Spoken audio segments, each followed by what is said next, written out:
The server room was the only warm place in our 12,000-square-foot mansion. I was 48, kneeling on a hardwood floor, reaching for a box of old memories, when my fingernails scraped against something cold, metallic, a silver flash drive taped beneath a shelf. My husband, the billionaire, always said privacy between a wife and husband was just another word for secrets. He was right, but the secret wasn't just a mistress. It was a $50 million heist of the life we built together. He thought I was the clueless wife, too busy planting roses to notice the empire bleeding dry. He didn't know I was listening. He didn't know I had the receipts. And he certainly didn't know that the woman who helped him build his world was about to be the one to tear it down. Stay with me, because today the masks fall off and the simple wife finally wakes up. The value and meaning. This story is a masterclass in psychological resilience.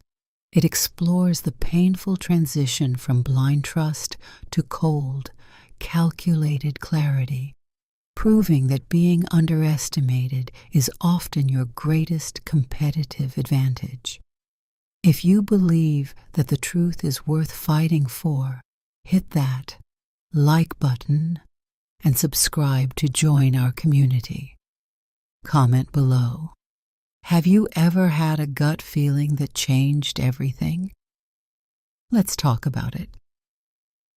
Now, let's see how Eleanor turned the tables. The low, steady hum of the cooling fans filled the small room. The machinery never slept. The home server closet was the only place in the massive house that felt warm. Eleanor knelt on the polished hardwood floor. The wood felt hard against her bare knees. She was 48 years old. Sometimes her joints ached when the weather turned cold. Today was a Tuesday.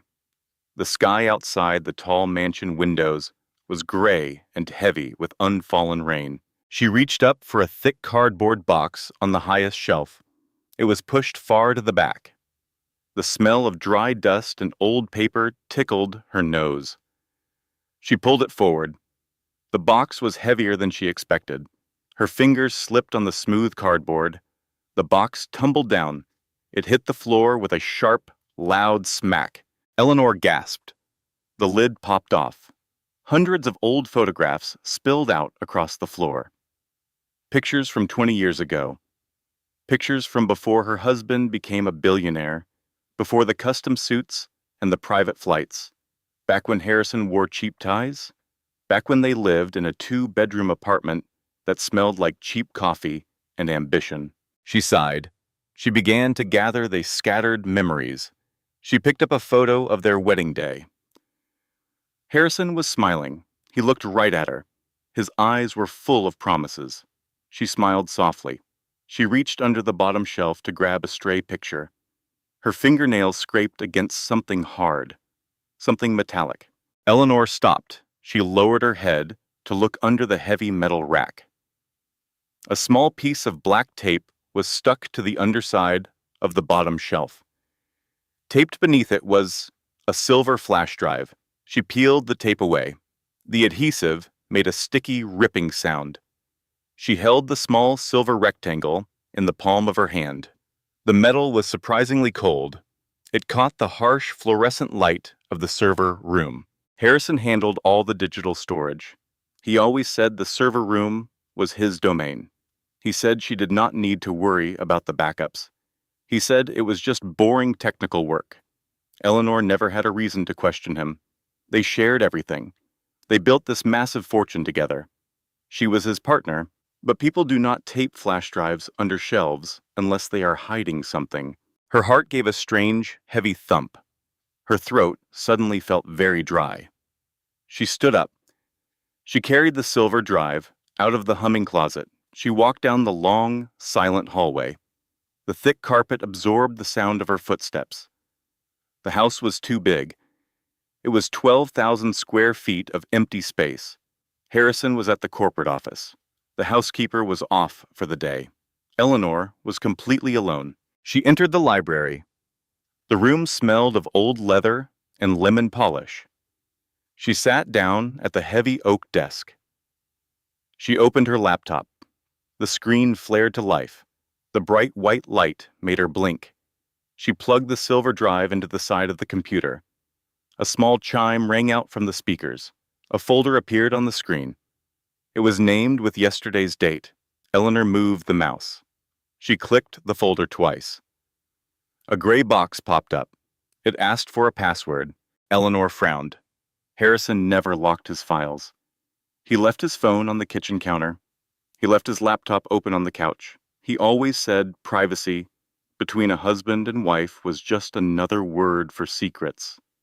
The mask of the perfect husband had been firmly in place for 2 decades. She placed her fingers on the keyboard. She typed their anniversary, October 12th. She pressed enter. A red message flashed. Incorrect password. She tried his mother's birthday. Margaret was a difficult woman, but Harrison loved her. Eleanor typed the numbers. She pressed enter. Incorrect password. She sat back in the heavy leather chair. She stared at the flashing cursor. It blinked. On and off. On and off. It felt like it was mocking her. What would Harrison use? A name floated into her mind. Julianne. Julianne was Harrison's new executive assistant. She was 31 years old. She had bright blonde hair and a loud laugh. She had been working at the company for 6 months. Harrison talked about her frequently. He said she was highly organized. He said she was a breath of fresh air. He said she was just a kid trying to make her way in the corporate world. Eleanor felt a sudden, sharp pinch behind her ribs. It was a ridiculous thought. It was paranoid. She almost closed the laptop, but her hands moved on their own. She typed the letters. Julianne. She pressed enter. The gray box disappeared. The folder opened. Eleanor stopped breathing. The air in the library suddenly felt very thin. The password was the assistant's name. Why would a billionaire lock a hidden drive with his young assistant's name? There was only one file inside the folder. It was an audio file. It was over an hour long. Eleanor reached into the desk drawer. She pulled out a pair of wired headphones. She plugged them into the laptop. She pushed the soft pads over her ears. She wanted to hear every detail. She needed to know what was hiding in her own home. She clicked play. At first, there was only a muffled, rushing noise. It sounded like fabric rubbing against a microphone. It was a pocket dial, or a voice memo app that had been accidentally left running. Then, the sound of a heavy car door slamming shut. The engine roared to life. It was the distinct, deep growl of Harrison's luxury sedan. Eleanor leaned closer to the screen. "Did you bring the papers?" Harrison's voice came through the headphones. He sounded relaxed. He sounded happy. "Of course I did," a woman replied. Eleanor froze. It was Julianne. Her voice was much softer than her loud office laugh. It was intimate. It was low. "The routing numbers are all set up," Julianne said. "The new account in the Cayman Islands is active. You just need to sign the transfer authorization." "Good girl," Harrison said. The 2 words hit Eleanor like a physical blow. Good girl. He said it with a tone he had not used with Eleanor in 10 years. It was heavy with possession. It was dripping with secret familiarity. There was the sound of paper rustling, a pen scratching. "Are you sure she will not notice the withdrawal?" Julianne asked. Her voice sounded slightly nervous. Harrison laughed. It was a cruel, dismissive sound. Eleanor felt her stomach drop into empty space. "Eleanor never looks at the bank statements," Harrison said. "She has not looked at the corporate accounts in 5 years. She is too busy planting roses. She is clueless. She trusts me completely." $50 million is a lot of money to move at once," Julianne whispered. "It is not her money," Harrison replied sharply. "I earned it. I built this empire. And I am making sure our future is secure, just you and me. Once the holding company is drained, I will file the papers. She will get the house. We will get everything else. I love you, Julianne said softly. I love you too, Harrison replied. The sound of a kiss came through the headphones. A wet, distinct sound. Eleanor ripped the headphones off her ears. She threw them across the desk. They hit a glass lamp with a loud clatter. The silence in the library rushed back one pod. It was deafening. Eleanor pushed her chair away from the desk. She stood up too fast. The room spun. Her vision blurred at the edges. She stumbled backward. Her back hit the heavy wooden bookshelves. She slid down the wall. She sat on the floor. She pulled her knees to her chest. She could not breathe. The oxygen in the room was gone. 20 years, 2 decades of her life. She had typed the early business proposals for him. She had taken a second mortgage on her small apartment to fund his first big investment. She had smiled at boring corporate dinners. She had built the foundation he stood upon. And he was stealing it all. $50 million. He was not just having a secret affair. He was orchestrating a massive financial betrayal. Julianne was not just a girl he met at a bar. Julianne was the registered agent of his theft. The mistress was his accomplice. Eleanor looked down at her hands. They were shaking violently. Her manicured nails looked strange to her. Her diamond wedding ring caught the light. It felt heavy. It felt like a handcuff. She reached into her pocket. She pulled out her phone. The screen was black. She pressed the side button. The screen glowed bright. 2:14 in the afternoon. She pressed the button again. The screen went black. Lock, unlock, lock, unlock, lock, lock. She did it over and over. The tiny click of the phone button was the only thing grounding her to reality. She checked the screen 3 times. Her mind was fracturing. The life she knew an hour ago was entirely gone. It was dead. Suddenly, the central air conditioning kicked on. The vents above her blew, cold air down onto her shoulders. Eleanor shivered. The cold air felt like ice against her skin. She wrapped her arms around her legs. She squeezed her eyes shut. She wanted to wake up. She wanted to be back in the kitchen, worrying about what to cook for dinner. She wanted to be the clueless wife planting roses, but she could not unhear his voice, the cruel laugh, the dismissive tone. She sat there on the floor for 10 minutes. She did not move. She let the shock wash over her. She let the cold air freeze the tears before they could fall.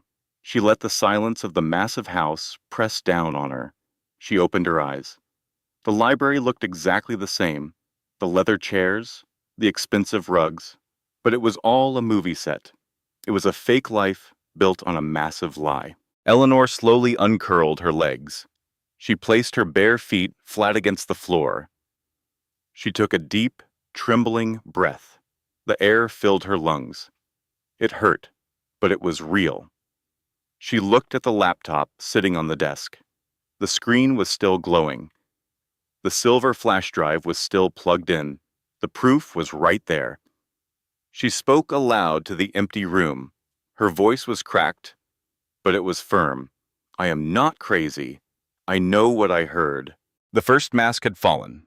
Harrison was a thief, and Eleanor was finally awake. The sharp click of the heavy bedroom door closing woke Eleanor. She kept her eyes completely shut. It was 6:30 in the morning. She listened to the heavy footsteps moving across the thick carpet. Harrison was getting dressed. He whistled a soft, cheerful tune. The smell of his expensive sandalwood cologne drifted across the large room. It used to make her smile. Now, the rich scent made her stomach turn. She focused entirely on her breathing. She inhaled deeply for 4 seconds. She exhaled slowly for 4 seconds. She had to pretend to be asleep. She could not face him yet. Her mind was a storm of broken glass. He walked over to her side of the bed. She felt the heavy mattress dip slightly under his weight. He leaned down. He kissed her forehead. His lips felt cold against her skin. "I am heading to the office," Harrison whispered. "I will be late tonight. We have a massive merger to finalize." Eleanor mumbled a fake, sleepy response. She kept her breathing slow and even. He patted her shoulder. He walked away. The bedroom door clicked shut. 2 minutes later, the heavy front door slammed downstairs. The massive house was entirely silent again. Eleanor sat up instantly. She threw the heavy silk blankets off her legs. She had not slept a single minute. She had spent the entire night staring at the dark ceiling. Her mind raced with numbers, dates, and the cruel sound of his laugh. She walked into the bathroom. The bright overhead lights flickered on. She splashed freezing water on her face. The shock of the cold water helped clear her mind. She looked at her reflection in the large mirror. She looked tired, but she did not look broken. At 10 o'clock in the morning, Eleanor walked into a tall glass building downtown. The elevator chimed softly at the 40th floor. The reception area smelled of fresh roasted coffee and expensive leather furniture. She sat in a private conference room. A large mahogany clock ticked on the wall. Tick, tick, tick. The sound was incredibly loud in the quiet room. Thomas walked through the door. He was 55 years old. He wore a simple gray suit. He had silver hair and a very calm face. He was a forensic divorce attorney. He specialized in finding hidden money for wealthy clients. "Good morning, Eleanor," Thomas said. He set a thick yellow notepad on the polished table. "You sounded extremely urgent on the phone." Eleanor reached into her leather purse. She pulled out the silver flash drive. She placed it right in the center of the dark wood table. The metal hit the wood with a sharp clink. "My husband is stealing from me," Eleanor said. Her voice was perfectly steady. Thomas looked at the small silver drive. He did not look surprised. He had seen this exact situation 100 times before. He picked the drive up. He plugged it into his sleek laptop. "Tell me exactly what I'm listening to," Thomas asked. "A recording," Eleanor replied. "Harrison left it on the home server by accident. It is him and his new assistant. They are discussing a $50 million transfer." Thomas nodded once. He pressed play. The audio filled the quiet conference room. Harrison's voice echoed off the glass walls. Julianne's soft voice answered him. They talked about the Cayman Islands. They talked about Eleanor being clueless. Then came the terrible sound of the kiss. Thomas listened without changing his expression at all. He took notes on his yellow pad with a heavy gold pen. The scratching sound filled the space between the recorded words. When the tape ended, Thomas paused the media player. He took off his reading glasses. He set them next to his notepad. "This is not just a secret affair," Thomas said slowly. "This is coordinated wire fraud." He said the money is going to an offshore account, Eleanor said. Thomas opened a new window on his computer screen. "Let us look at this new assistant. Julianne, do you know her last name?" "No," Eleanor replied. "I only know she is 31 years old. She started working for his company 6 months ago. She has bright blonde hair." Thomas typed rapidly on his keyboard. His fingers hit the keys with hard, precise strikes. "I have direct access to the global corporate registry," Thomas said. He leaned closer to the bright monitor. "Let us search his recent subsidiary filings. There she is, Julianne." He turned the monitor so Eleanor could see the screen. Eleanor leaned forward. She read the digital text. The letters were small and black. Julianne was not listed as an executive assistant. Her name was listed under 3 different corporate entities. "These are shell companies," Thomas explained. "They are fake businesses designed entirely to hide cash. Julianne is the registered agent for all of them. She is the sole director on paper." Eleanor stared at the young woman's name. The second mask fell away completely. Julianne was not a naive young girl swept up in a workplace romance. She was a willing and active participant in a massive theft. She was the architect of the financial escape route. The betrayal went far beyond a hotel bedroom. It was a calculated, cold-blooded corporate conspiracy. Eleanor remembered the company holiday party 4 months ago.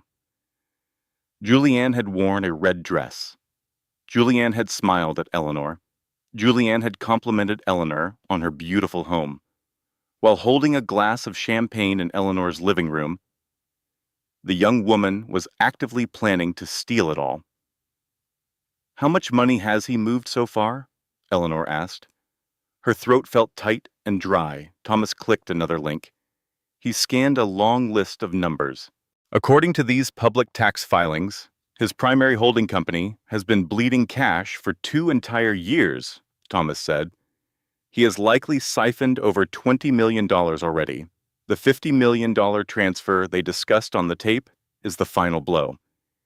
He is emptying the vault. He is preparing to file for divorce very soon. Eleanor felt a cold sweat break out on the back of her neck. "We have to stop the transfer today," Eleanor said quickly. "We absolutely cannot do that," Thomas replied gently. "If we freeze the joint accounts right now, he will know you found the tape. He will panic. He will destroy the rest of the digital evidence. He has a massive team of corporate lawyers. They will bury us in endless paperwork for 10 years. You will run out of money fighting him. So what do I do?" Eleanor asked. "You do nothing," Thomas said. "You go home, you smile, you plant your beautiful roses, you act like the clueless wife he thinks you are.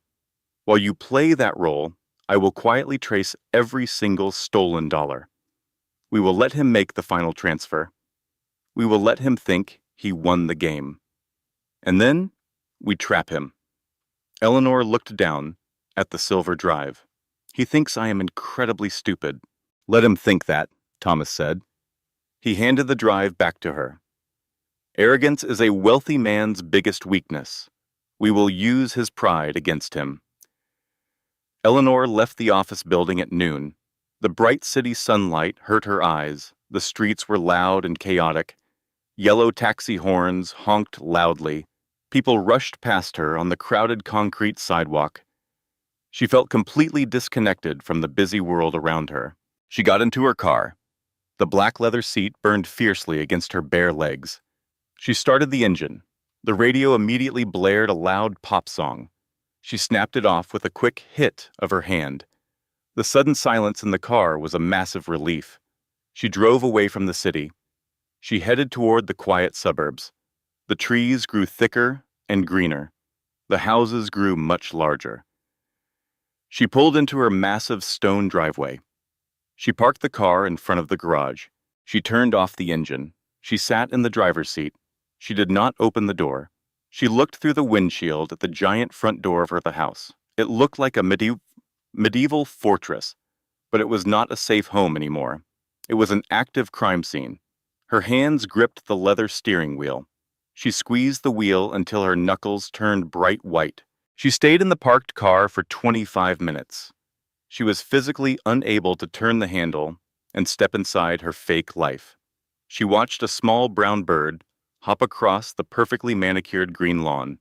The bird picked up a dry twig and flew away. It was a simple, honest action in a world built entirely on lies. Inside her chest, a new feeling began to rise. It pushed past the heavy shock.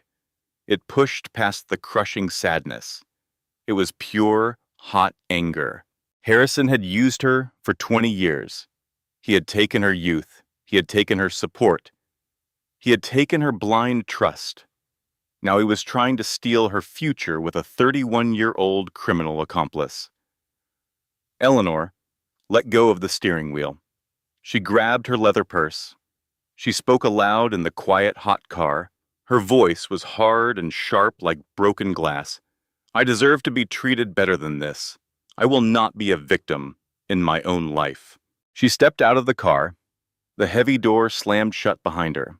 The loud, metallic sound echoed across the empty driveway. She walked toward the front door. Her steps were even and steady. She unlocked the heavy oak door. She stepped inside the cool house. The foyer smelled of fresh lemon polish. The housekeeper had just finished mopping the white marble floors. Eleanor walked straight into the large kitchen. The white quartz counters gleamed brightly in the afternoon sunlight. She needed to do something with her hands. She needed to burn off the frantic nervous energy buzzing violently under her skin. She opened the wooden cabinet beneath the stainless steel sink. She pulled out a fresh yellow sponge. She grabbed a large bottle of bleach. The harsh, stinging chemical smell filled the air instantly. She turned on the faucet. The hot water steamed in the basin. She soaked the yellow sponge. She poured a pool of bleach directly onto the counter. She began to scrub the spotless white quartz. She scrubbed hard. Her shoulder muscles burned with the effort. The abrasive green side of the sponge scratched softly against the smooth stone surface. She scrubbed the same spot over and over. She scrubbed until her hands were raw and red from the hot water and harsh chemicals. She was desperately trying to wash away the invisible filth that covered her entire life. The mask of the sweet mistress had fallen. The girl was a calculating predator. The mask of the loving husband had fallen. The man was a ruthless thief. Eleanor finally stopped. She dropped the ruined sponge into the sink. She rinsed the bleach off her red hands. She turned off the running water. The large kitchen was perfectly quiet again. She dried her hands on a clean towel. She looked out the tall glass window at her large backyard garden. The summer roses were blooming beautifully.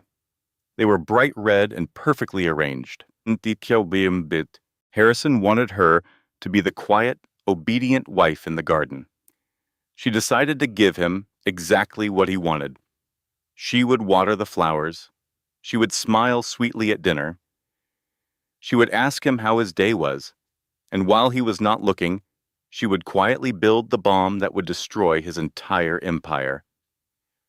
The heavy crystal wine glass clinked softly against the dark mahogany table. The sharp sound echoed in the large, formal dining room. Margaret took a small sip of the dark red wine. She was 75 years old. Her posture was perfectly straight. She wore a string of genuine white pearls around her wrinkled neck.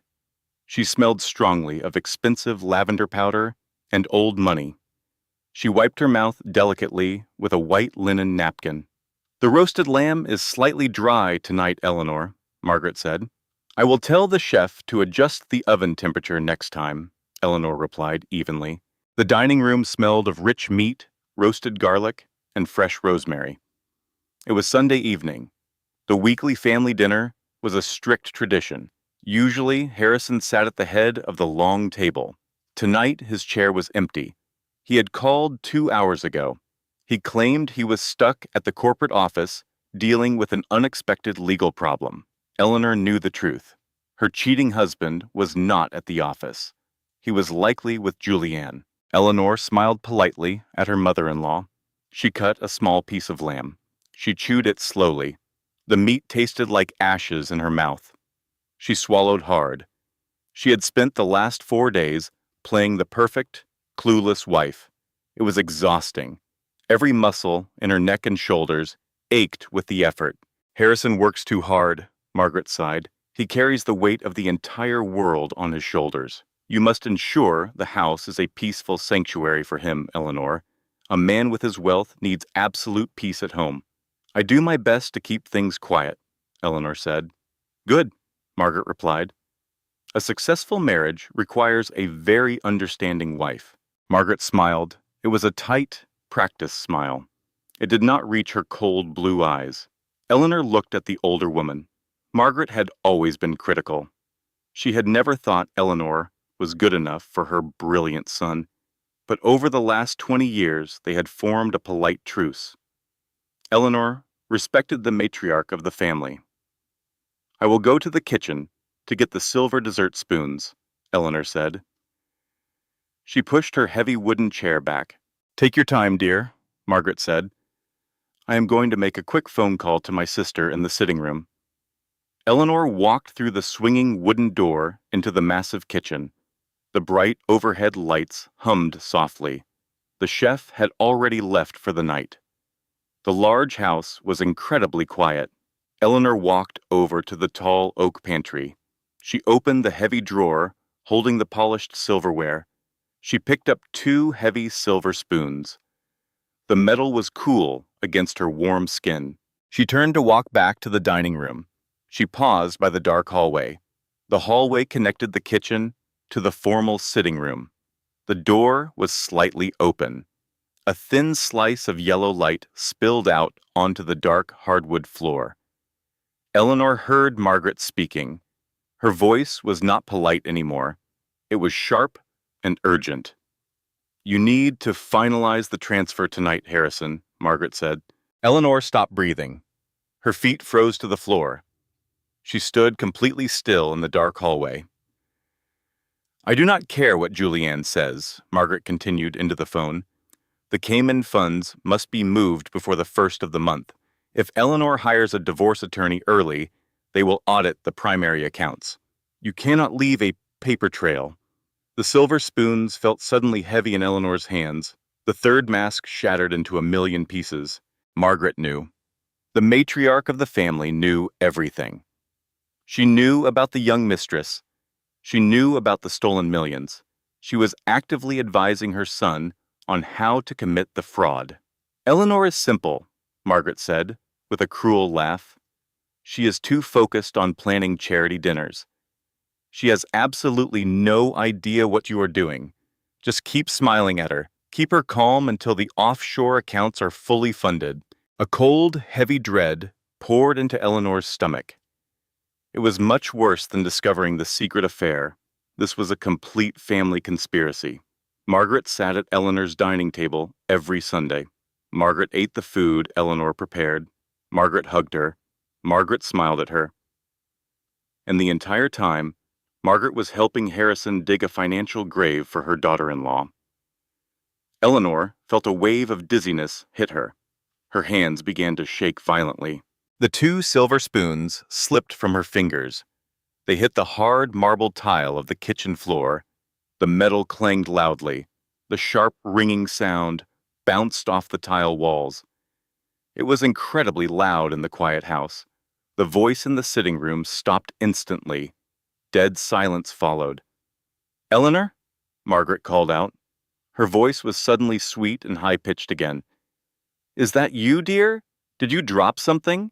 Panic flared in Eleanor's chest. She had to protect her cover. If Margaret knew she overheard, the money would disappear by morning. Eleanor forced her breathing to slow down. She bent over and picked up the spoons. She took 2 steps back into the bright kitchen. "Yes, Margaret?" Eleanor called out loudly. She forced a light laugh into her voice. "I'm so clumsy tonight. I dropped the dessert spoons. I'm just washing them off in the sink." Eleanor turned on the cold water. It splashed loudly against the stainless steel basin. "Take your time, dear," Margaret called back from the sitting room. Eleanor turned the water off. She leaned heavily against the kitchen counter. Her heart hammered wildly against her ribs. She was completely surrounded. She lived in a house of enemies. There was no safe place to hide. She set the wet spoons on a towel. She walked past the dining room. "I have a sudden headache, Margaret," Eleanor called out. "I am going to lie down in my bedroom. Please enjoy the dessert without me." "Feel better, dear?" Margaret replied smoothly. Eleanor walked up the grand curved staircase. Her legs felt like they were made of heavy lead. She walked into the master bathroom. She shut the heavy wooden door. She pushed the small silver lock until it clicked. The bathroom was massive. It was covered in white marble and bright mirrors. It felt like a cold museum. Eleanor did not turn on the main lights. She walked over to the large, deep porcelain bathtub. She stepped over the high edge. She sat down on the hard, dry porcelain floor of the tub. She was still wearing her elegant silk dinner dress. She pulled her knees up to her chest. She wrapped her arms tightly around her legs. The cold porcelain sapped the heat from her body. The air in the bathroom was entirely still. She sat in the dark for a long time. She listened to the absolute silence of the house. She focused entirely on the physical sensation of the cold tub. It grounded her. It kept her mind from completely shattering. This was the breathing space she desperately needed. After the sheer terror of the kitchen, the dark, empty bathtub felt incredibly safe. Nobody could see her here. Nobody could lie to her here. After 20 minutes, she slowly uncurled her legs. She stood up inside the dry tub. She stepped out onto the soft white rug. She walked over to the large vanity mirror. She turned on the soft wall light. She looked directly at her own reflection. Her brown hair was perfectly styled. Her makeup was flawless. She looked like a wealthy, happy woman. She looked like a woman who had absolutely everything. It was the ultimate lie. She stared into her own dark eyes. A deep, universal realization washed over her. She saw the exact trap she was standing inside. She had to choose between her dignity and her security. Both felt impossible to lose. If she confronted Harrison tonight, she would keep her pride. She would scream and cry and throw his expensive wine against the wall. But she would lose $50 million. She would be left with nothing while Julianne lived in luxury. If she stayed quiet, she would keep the chance to win the money back. But she would have to smile at the mother-in-law who hated her. She would have to sleep next to a husband who was robbing her. She would have to swallow her dignity every single hour of every single day. Eleanor leaned her hands flat against the cold marble counter. She spoke aloud to her reflection. Her voice was a low, fierce whisper. The words were a solid declaration of fact. I am entirely alone, but I am not weak.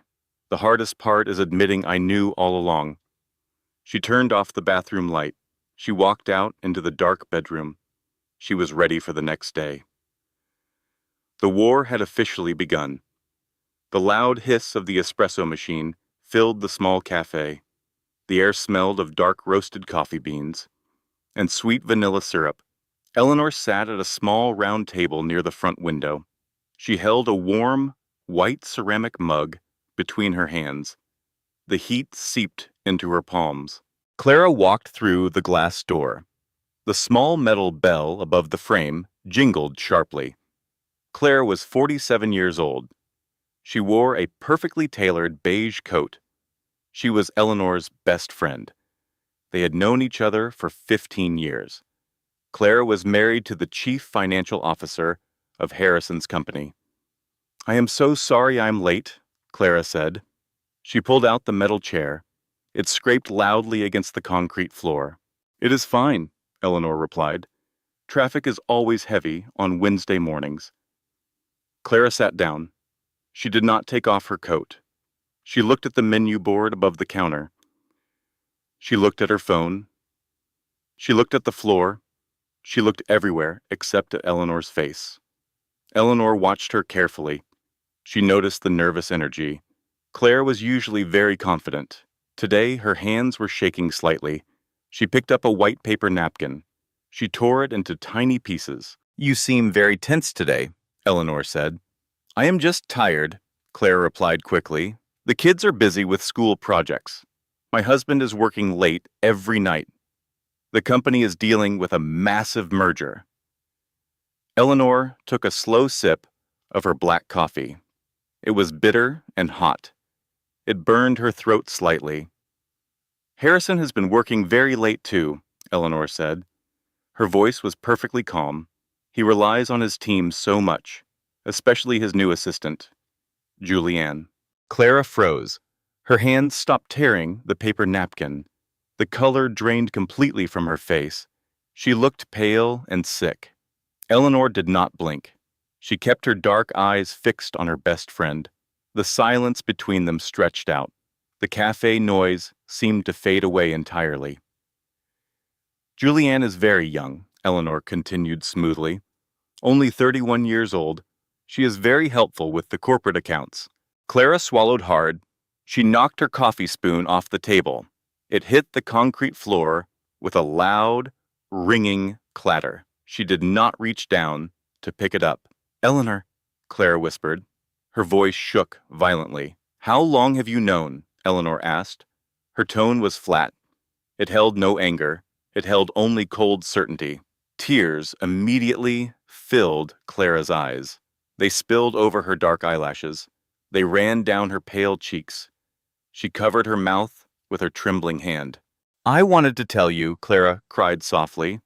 I swear to you, I wanted to tell you. How long, Clara? Eleanor asked again. 2 years, Clara sobbed. It started 2 years ago, after the summer corporate retreat. Eleanor felt a cold stone drop into the bottom of her stomach. 2 entire years, while they shopped for groceries together, while they celebrated birthdays together, while they drank wine and talked about their marriages. The fourth mask fell to the floor. The illusion of friendship was completely destroyed. And the money? Eleanor asked quietly. Does your husband know about the offshore accounts? Clara looked down at the table. She nodded her head slowly. My husband helped Harrison set up the shell companies, Clara whispered. Harrison threatened to fire him if he did not do it. We needed the health insurance, Eleanor. We have 3 children. We could not lose the job. Eleanor looked at the crying woman across the table. She felt absolute disgust. Clara had traded Eleanor's entire future for a paycheck. Clara had watched a cheating husband rob her best friend, and she had smiled the entire time. You helped him steal $50 million, Eleanor said. I am so sorry, Clara begged. Please forgive me. I was terrified. Harrison is a very dangerous man when he is angry. You know that. Eleanor stood up. She reached into her leather purse. She pulled out a crisp $20 bill. She placed it carefully on the table next to the torn paper napkin. You are a coward, Clara, Eleanor said firmly. I never want to see you again. Eleanor turned around. She walked toward the glass door. Eleanor, please wait, Clara called out behind her. Eleanor did not stop. She pushed the glass door open. The little metal bell jingled cheerfully. She stepped out onto the gray sidewalk. A loud crack of thunder rolled across the heavy sky. The air suddenly smelled of wet asphalt and ozone. The rain began to fall. Huge, heavy drops hit the concrete. Eleanor walked quickly to her car.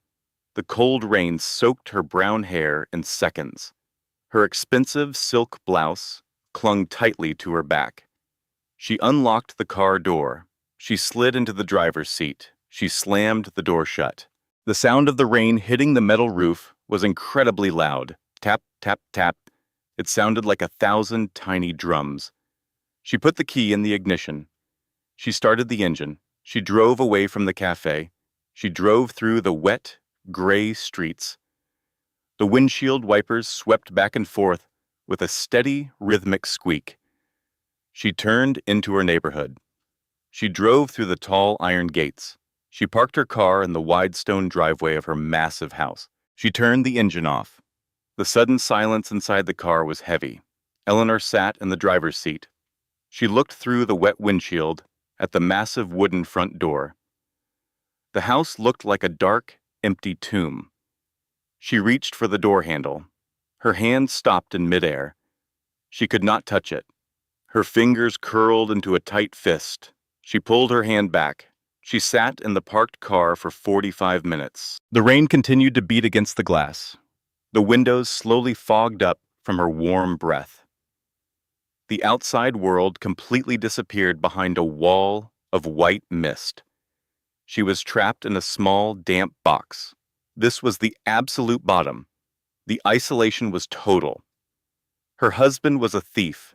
Her mother-in-law was a conspirator. Her best friend was a coward. She had absolutely no one left to trust. Every single person in her life was wearing a mask. She leaned her head back against the leather headrest. She closed her tired eyes. The pain was not sharp anymore. It was a dull, heavy ache in her bones. It was the deep exhaustion of holding up a fake world for 20 years. She opened her eyes. She stared at the foggy window. She reached out her index finger. She traced a single straight line through the condensation. The glass underneath was cold and hard. She spoke aloud to the empty car. Her voice was strong. It did not shake at all. My entire support system is a lie. Starting over feels impossible, but staying in this prison is much worse. The words hung in the damp air. They were true. They were necessary. Eleanor finally reached for the handle. She pulled it. The car door opened. The cold rain hit her face instantly. She stepped out into the storm. She did not run toward the house. She walked slowly. She let the freezing water wash over her. She unlocked the heavy front door. She stepped inside the dry, quiet house. She left wet footprints on the polished marble floor. She did not care about the mess. She was done cleaning up after other people. She walked straight to the basement door. It was time to find the paper trail. It was time to dig up the pasts. The heavy wooden door to the basement groaned loudly. The deep sound echoed down the dark hallway. It was 2 a.m. Eleanor stood at the top of the wooden stairs. The air blowing up from the darkness smelled of damp earth and old cardboard. She reached out and flipped the metal light switch. The long fluorescent tubes flickered to life. They buzzed with a low, angry hum. The cold, harsh light illuminated a massive storage room. Eleanor walked slowly down the wooden steps. Her bare feet felt the rough, splintered texture of the wood. She walked past old pieces of covered furniture. She walked past holiday decorations, packed away in heavy plastic bins. She headed straight for the back corner of the room. A tall metal shelving unit stood against the cold concrete wall. It held dozens of matching white cardboard boxes. These were the financial archives.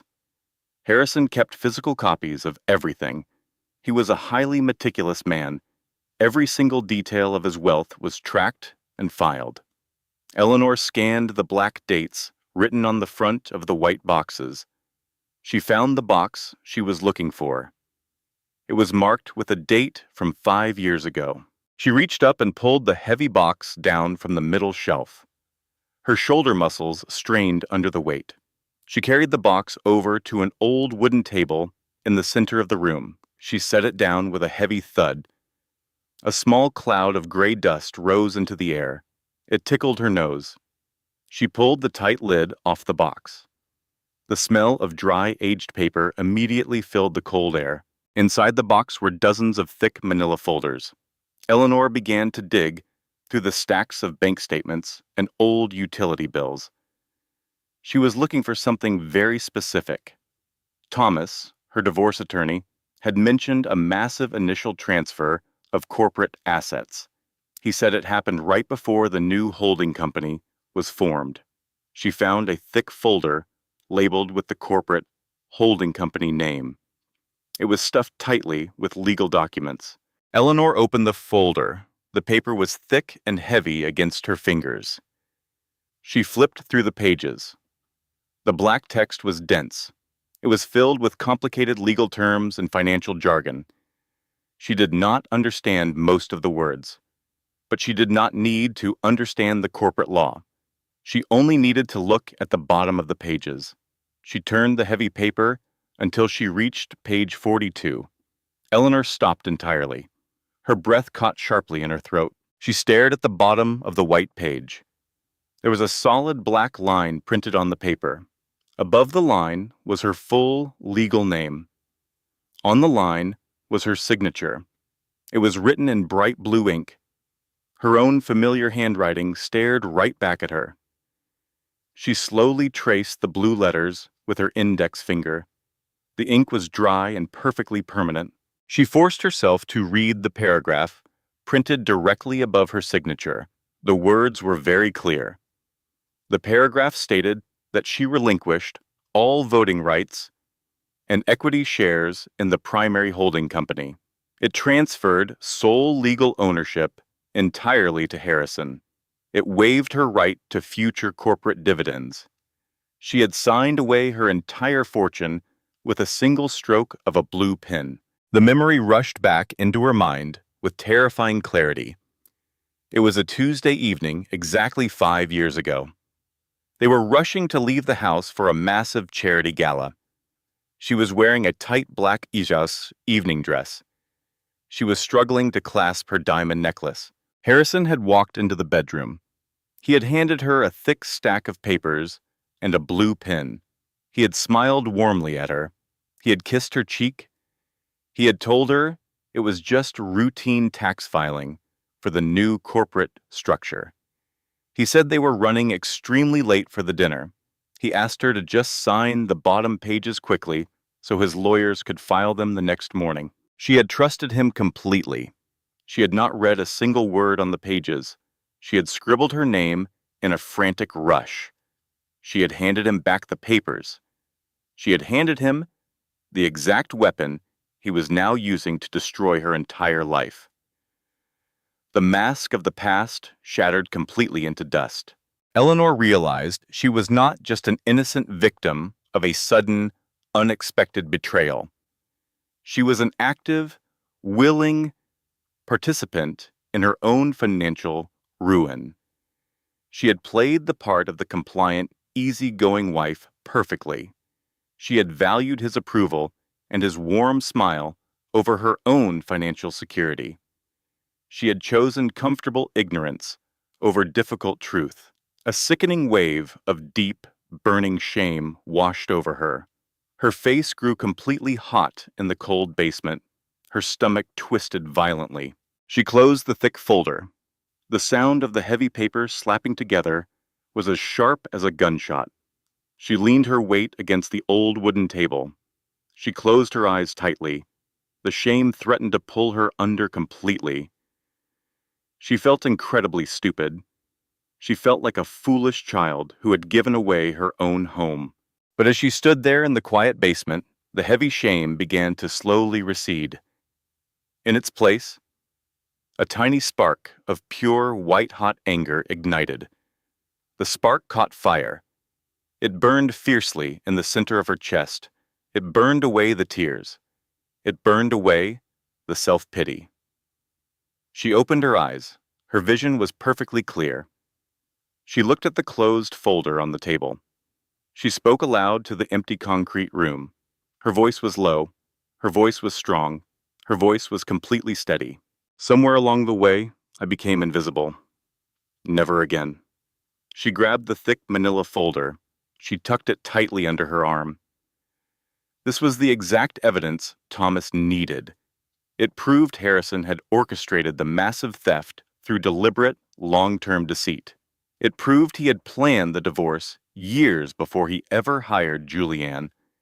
Eleanor turned off the buzzing fluorescent lights. She walked back up the wooden stairs. She stepped quietly into the main hallway. She walked into the massive master bedroom. The house was entirely silent. Harrison was sound asleep in the giant bed. The heavy silk blankets rose and fell with his chest. He breathed in a slow, peaceful rhythm. Eleanor did not even look at the cheating husband. Her brain felt like a chaotic, swirling storm of numbers and blue ink. The anger was buzzing wildly under her skin. She needed to do something physical. She needed to ground herself in reality. She walked past the dark bed. She walked straight into her massive walk-in closet. The closet was the size of a small apartment. It smelled faintly of dried lavender sachets and expensive leather shoes. The bright overhead lights clicked on automatically when she stepped inside the doorway. The sudden light was blinding. Eleanor did what she always did when the world was spinning completely out of control. She found order where there was absolutely none. She walked over to the large wall of folded winter sweaters. They were slightly disorganized. The housekeeper had folded them hastily the day before. The edges were not perfectly straight. The colors were slightly mixed. Eleanor reached out. She pulled every single sweater off the wooden shelves. She tossed them onto the carpeted floor. She created a massive, soft mountain of expensive wool and cashmere. She sat down cross-legged on the soft white rug. She reached into the pile. She picked up a dark blue cashmere sweater. The wool was incredibly soft against her raw hands. She laid it flat on her lap. She folded the left arm in perfectly. She folded the right arm in perfectly. She smoothed out every single wrinkle with the flat palm of her hand. She folded the bottom half up. She created a perfect, tight blue square. She placed the perfect blue square onto the empty wooden shelf. She reached back into the pile. She picked up another blue sweater. She folded it with absolute, unbroken precision. She created a perfect stack of blue wool. Then she moved to the black sweaters. Then she moved to the gray ones. Her hands moved in a steady, hypnotic rhythm. Fold, smooth, stack, fold, smooth, stack. She focused entirely on the physical texture of the soft fabric. She focused on the clean, straight lines of the neat piles. She focused on the simple mechanics of making something chaotic into something orderly. The panic slowly drained out of her tight muscles. The racing thoughts in her mind slowed down to a manageable pace. The burning anger transformed into cold, hard focus. It took her 3 full hours. By 5 in the morning, the massive closet was completely immaculate. Every single piece of clothing was perfectly arranged by color and by season. The shoes were aligned in precise, perfect rows. The belts were coiled perfectly in the fauteuil in their velvet drawers. Eleanor stood up. Her legs were slightly stiff from sitting on the floor for so long. She stretched her back. She looked at the perfectly organized wall of sweaters. She felt a deep, grounding sense of total control. She could not control her cheating husband. She could not undo her blue signature from 5 years ago. But she could control her very next move. She had survived the shock. She had survived the shame. She walked out of the bright closet. She was no longer just surviving. She was planning. Tomorrow she would drive to a small electronics store 3 towns over. She was ready to buy a hidden voice recorder. The small electronic chime above the glass door rang twice. The sharp sound cut through the quiet afternoon air. Eleanor stepped into the small electronics shop. The store smelled faintly of hot plastic and stale coffee. Dust motes danced lazily in the bright sunlight streaming through the front window. She had driven 45 miles away from her wealthy neighborhood. She wore dark sunglasses and a plain beige coat. She did not want anyone to recognize the billionaire's wife. A young man stood behind the scratched glass counter. He chewed loudly on a piece of pink gum. Eleanor asked to see the small voice recorders. He reached under the counter. He placed a tiny black square on the glass. It was the size of a standard postage stamp. It was completely smooth. Eleanor picked it up. The tiny device was surprisingly heavy in her palm. The metal felt cold and dense. It did not have any bright lights. It did not have any obvious buttons. It was designed perfectly for absolute secrecy. She paid with 2 crisp $100 bills. The paper felt thick and rough against her fingers. She did not ask for a receipt. She walked back to her parked car. Later that night, the massive house was perfectly dark. It was 3 o'clock in the morning. Eleanor sat alone at the large kitchen island. The cold marble counter chilled her bare arms. Her laptop screen glowed brightly in the black room. The blue light cast harsh shadows across her tired face. She typed slowly on the quiet keyboard. She searched for information, how to find hidden offshore accounts. The digital pages loaded instantly. She read about wire transfers and corporate loopholes. She opened a new tab. She typed another phrase, signs of severe financial abuse. She read stories of women who lost everything. She absorbed every single warning. She opened one final tab. She typed carefully, where to hide a recording device in a luxury vehicle. She read a detailed forum post. She memorized the instructions. She closed the laptop. The kitchen plunged back into total darkness. Eleanor walked silently through the long hallway. She opened the heavy fireproof door to the garage. The thick metal hinges groaned softly. The garage was cold. It smelled strongly of expensive motor oil and damp concrete. Harrison's luxury black sedan sat directly in the center of the large room. The sleek, polished metal looked like a sleeping predator in the shadows. Eleanor opened the heavy passenger door. She had pulled the interior light fuse an hour earlier. The cabin remained completely dark. The air inside the car smelled heavily of rich leather. It also smelled of his sandalwood cologne. Beneath that, there was a faint, sweet smell. It was a cheap vanilla perfume. It was Julianne. The scent made Eleanor's stomach twist violently. Eleanor knelt on the hard concrete floor. Her knees ached instantly. She reached her arm far under the passenger seat. Her fingers brushed against thick wires and soft carpet. She felt around the cold metal frame of the heavy seat. She found a small, hidden ridge, perfectly out of sight. She peeled the paper backing off the sticky tape. She pressed the tiny, black recorder firmly against the cold metal ridge. She held it there for 30 solid seconds. She pressed hard until her thumb went completely numb. She pulled her hand back. She felt under the seat again. The device was completely invisible. It was secure. She gently pushed the heavy car door until it clicked shut. The next 3 days were absolute torture. The tension built with every single tick of the hallway clock. Tick, tick, tick. Every minute felt like an entire agonizing hour. Harrison came home late every single night.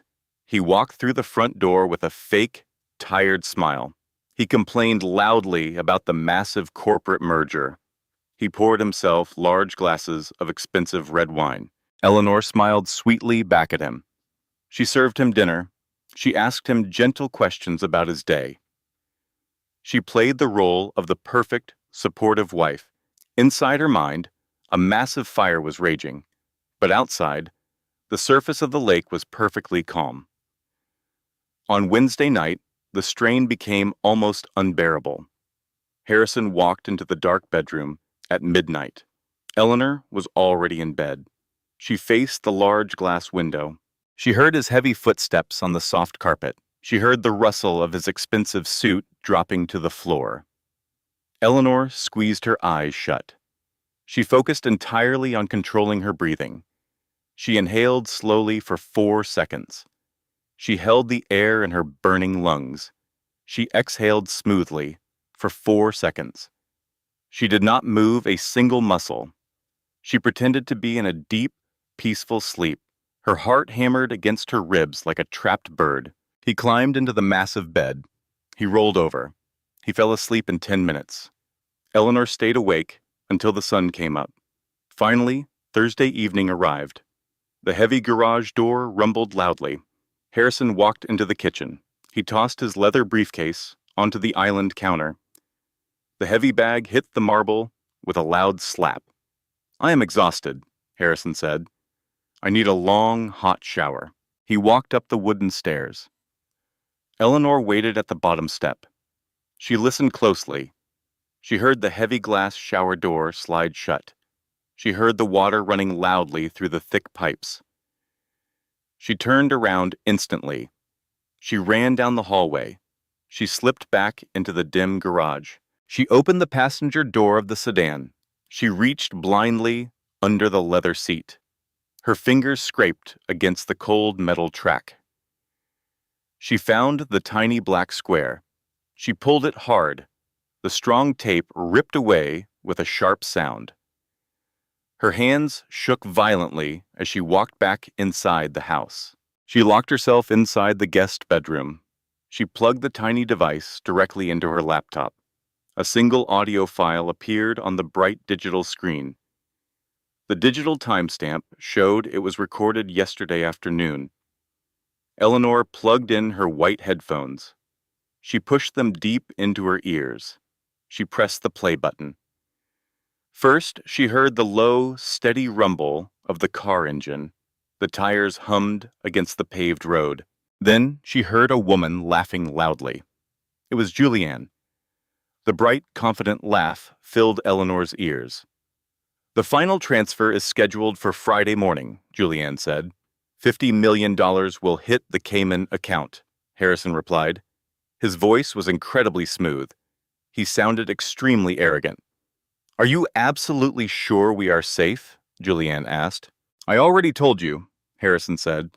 "We are completely safe. The money will disappear into the shell company. No one can trace it back to us." "But what if she checks the corporate filings?" Julianne asked. Her voice pitched slightly higher with worry. Harrison laughed loudly. It was a cruel, sharp sound. It echoed inside the small car. "Eleanor is too stupid to look at the books," Harrison said. The words hit Eleanor like a physical slap across the face. She stopped breathing. "She does not understand money at all," Harrison continued. "She just likes her garden. She likes arranging her pretty little flowers. She trusts everything I say. She is incredibly simple." "You are terrible," Julianne laughed again. "I am smart," Harrison replied firmly. "By Monday, the primary Hopewell holding company will be completely empty. I will file the divorce papers on Tuesday morning. I will tell the judge the business simply failed. She will get the house. We will take the entire empire." The audio file ended. A soft, static hiss replaced the cruel voices.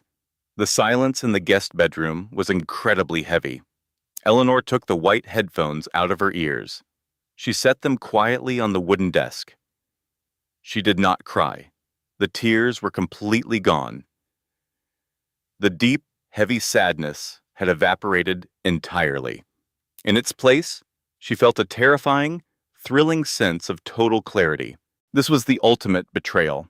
The public disaster was fully planned. He was not just leaving her for a younger woman. He was laughing at her while he stole her entire life. He truly thought she was a stupid, simple woman. She needed a moment to process the sheer weight of his cruelty. She walked away from the laptop. She walked into the small guest bathroom. She turned on the hot water tap. She let the water run over her cold hands. The heat seeped into her stiff joints. The steam rose up and clouded the small vanity mirror. She watched the gray fog cover the glass. She focused entirely on the sound of the running water. This was her breathing space. She stood there for 4 full minutes. The simple sensation of hot water grounded her back in reality. She turned the tap off. The room went quiet. She walked back to the wooden desk. She sat down in the firm chair. She opened her secure email client. She attached the hidden audio file to a new message. She typed the secure email address of her divorce attorney. Thomas needed to hear this immediately. The deadline was tomorrow morning. She typed a very short message in the body of the email. Her fingers struck the keys with heavy, deliberate force. "The $50 million transfer is happening tomorrow morning. The proof is attached. Prepare the emergency legal filings immediately. We strike first." She clicked the send button. The tiny digital whoosh sound filled the quiet room. It was the sound of a missile launching. There was no turning back now. The war was officially in motion. She closed the laptop. The screen went completely black. She stood up from the desk. She walked over to the large guest bedroom window. She looked down at her beautiful, perfectly manicured garden below. The bright red roses were blooming beautifully in the pale moonlight. The garden looked peaceful and perfectly still. She spoke aloud to the empty room. Her voice was incredibly cold. It was sharper than a heavy steel blade. "I am not the woman who just waters the garden. You are going to lose absolutely everything." She turned away from the window. The fear was completely gone. She was ready for the heavy oak door to slam. She was ready for the explosion. The mask of herself had fully fallen away. She was finally free to fight back. The massive oak front door slammed violently against the foyer wall. The loud crash shook the heavy-framed paintings in the long hallway. It was 6:30 on Friday evening. The sun was setting slowly outside. The dark shadows in the house were growing long. Eleanor stood perfectly still in the center of the kitchen. The white marble floor felt cold under her bare feet. She smelled the sharp, metallic scent of rain on his heavy wool coat. Harrison stormed into the room. His face was bright red. The veins in his neck stood out like thick blue cords. He threw his leather briefcase onto the floor. It hit the tile with a heavy, dead sound. "What exactly did you do?" Harrison yelled. His deep voice echoed off the high ceiling. Eleanor did not flinch. She kept her hands resting lightly on the kitchen island. "I protected my own life," Eleanor replied calmly. "My corporate accounts are completely frozen," Harrison shouted. "A federal judge issued an emergency injunction this morning. My legal team called me in a total panic during a board meeting. They said my wife filed massive fraud charges." "They gave you accurate information," Eleanor said. Harrison marched across the kitchen. He stopped exactly 2 feet away from her. He towered over her. He used his large size to try and intimidate her. It had worked many times before. It did not work today. "You need to call them right now," Harrison ordered. "You need to drop this insane case." "Who told you to do this?" "My divorce attorney told me to do it," Eleanor replied. "His name is Thomas. He is very good at his job." Harrison let out a harsh, mocking laugh. It was the exact same cruel laugh she heard on the hidden tape. "You are completely crazy, Eleanor," Harrison said. "You are hallucinating things. You are having a mental breakdown. There is no fraud. The money was for a massive surprise investment. It was a private real estate deal for our anniversary. It was pure gaslighting. He was trying to bend her reality to fit his lies. He wanted her to doubt her own sanity." Underneath the heavy kitchen counter, out of his sight, Eleanor curled her right hand into a tight fist. She dug her sharp fingernails deep into the soft palm of her hand. She pressed hard. The sharp, bright physical pain shot up her arm. It kept her completely grounded. It stopped her voice from shaking. "Your anniversary gift was $50 million?" Eleanor asked. "Yes," Harrison lied smoothly. He did not even blink. "And you decided to hide it in the Cayman Islands?" Eleanor asked. Harrison narrowed his dark eyes. "It is a highly complex tax strategy. You do not understand corporate finance. You never have." "I understand wire fraud perfectly well," Eleanor replied. Her voice was flat and hard. "And I understand that Julianne is not a financial advisor. She is a 31-year-old assistant." Harrison froze completely. The angry red color slowly drained from his face. His mouth opened slightly, but no words came out. The air in the kitchen suddenly felt incredibly heavy. Eleanor watched the mask of the arrogant billionaire crack and fall away. He finally realized she knew everything. "You have absolutely no idea what you are doing," Harrison whispered. His voice was suddenly very cold. "You are playing a very dangerous game." "It is not a game," Eleanor said. "It is a crime scene, and I have all the receipts." Harrison stepped closer. He pointed a long finger directly at her face. "If you fight me in court, I will completely destroy you," Harrison threatened. "I built this entire empire. Splitting assets with a lazy housewife is not an option. I will hire the most vicious lawyers in the city. I will drag this out for 10 years. You will leave this marriage with absolutely nothing." "You already tried to leave me with nothing," Eleanor replied evenly. "You are a bitter, jealous woman," Harrison sneered. "Julianne means absolutely nothing to me. It was just a stupid, secret affair. It was just physical. You drove me to her. You are boring. You stopped trying years ago." He used the classic tactic. Deny the crime. Attack the victim. Reverse the blame entirely. Eleanor looked at the man she had loved for 20 long years. She felt absolutely nothing for him. The heavy sadness was completely gone. The burning anger had faded into a cold, sharp focus. The mask of the perfect, polite wife fell to the floor. "Pack a bag," Eleanor said. Harrison stopped talking. "What did you say?" "I said pack a bag," Eleanor repeated. Her voice was loud and clear. "You are leaving my house tonight." "This is my house," Harrison yelled. "My name is on the primary deed," Eleanor replied. "Thomas checked the local county records this morning. You forgot to transfer the residential property into your fake shell company. You made a very sloppy mistake. Get out of my house." Harrison stared at her. He looked like he was looking at a complete stranger. She was no longer the quiet woman who watered the garden. She was a massive wall of solid stone. "You will deeply regret this," Harrison said softly. "I already regret the last 20 years," Eleanor replied.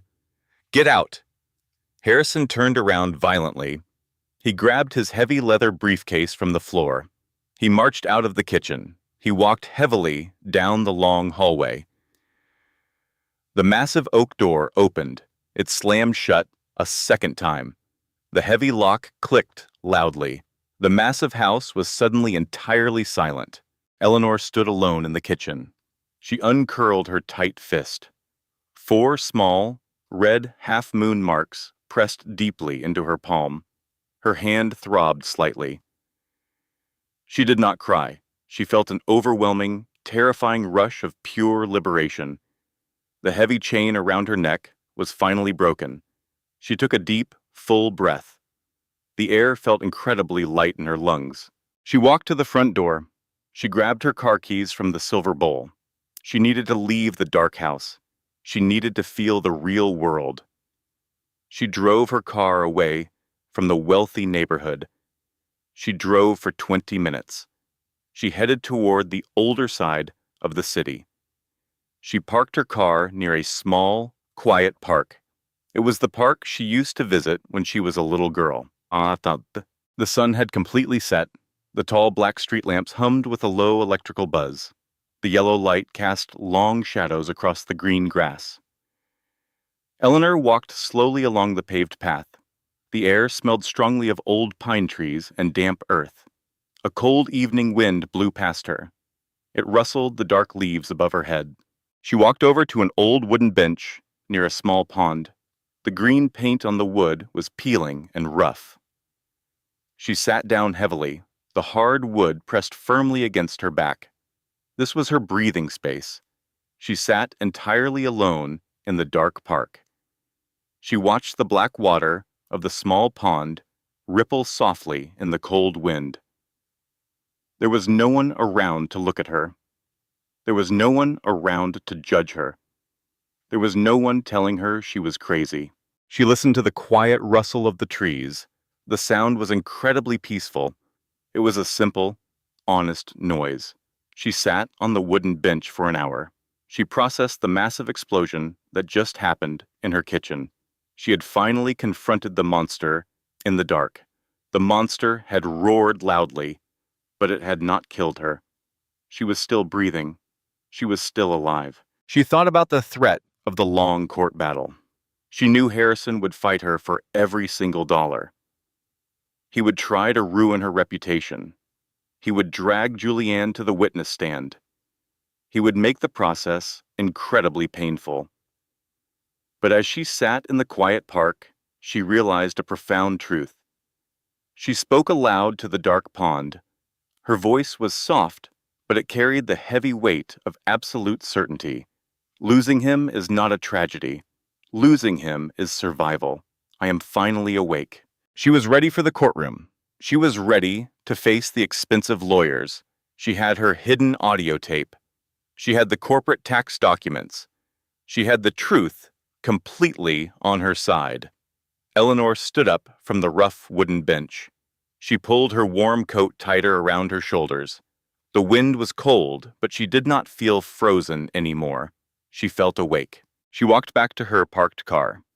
Her footsteps sounded firm and steady on the paved concrete path. She unlocked the door. She slid into the driver's seat. She drove back to the massive, empty mansion. It was no longer a prison. It was just a large building waiting to be sold. Tomorrow she would meet Thomas at his office. They would prepare for the final divorce trial. They would lay the massive trap, and they would wait patiently for Harrison and his young mistress to walk directly into it. The heavy brass doors of the county courthouse swung open.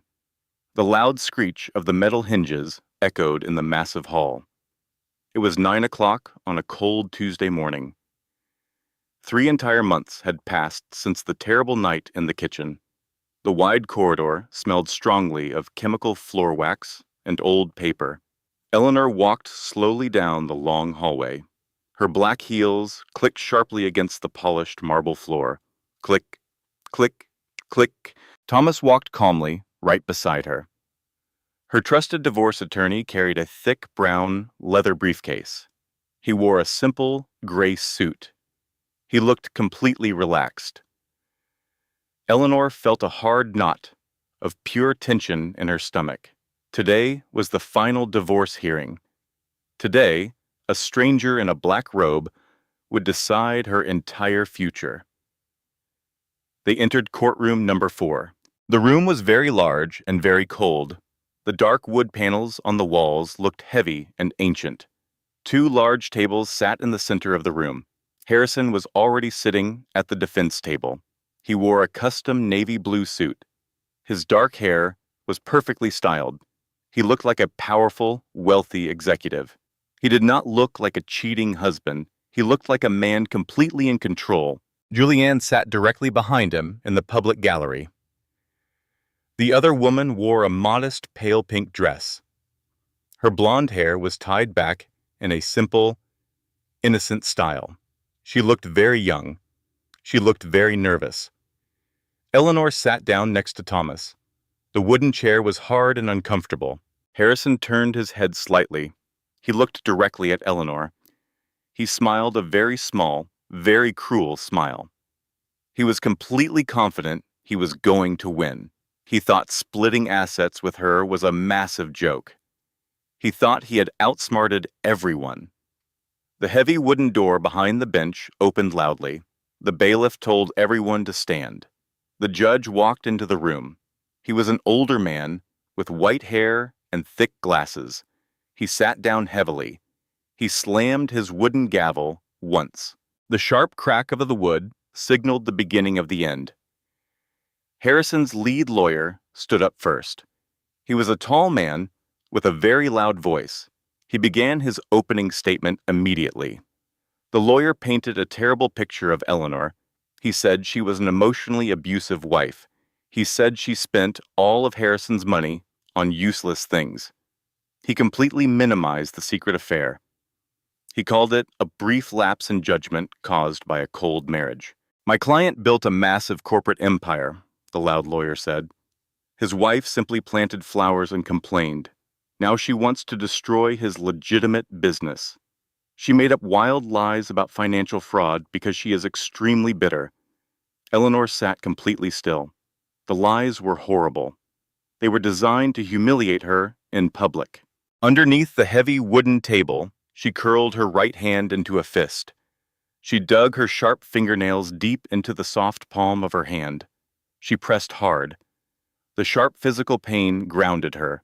It stopped her voice from shaking. It stopped the tears from forming. She stared straight ahead at the dark wood of the judge's bench. She spoke an inner truth in her mind. It was a solid, unbreakable fact. I will not let them write my history. I know exactly who I am. After 30 minutes, the loud lawyer finished his speech. He sat down. The judge looked over his thick glasses. He called the first witness to the wooden stand. Julianne stood up from the gallery. She walked slowly to the front of the courtroom. Her pale pink dress swished softly against her legs. She raised her right hand. She swore to tell the whole truth. She sat down in the witness chair. Harrison's lawyer approached her gently. He smiled at her. Can you please state your name and occupation for the record? the lawyer asked softly. My name is Julianne, she replied. Her voice shook perfectly. I am a corporate assistant. Can you explain your relationship with my client? The lawyer asked. Julianne looked down at her hands. A single perfect tear rolled down her pale cheek. She wiped it away with a delicate finger. We had an emotional affair, Julianne whispered into the microphone. We fell in love. But it was only because he was so incredibly lonely at home. His wife was very cruel to him. I just wanted to help him survive.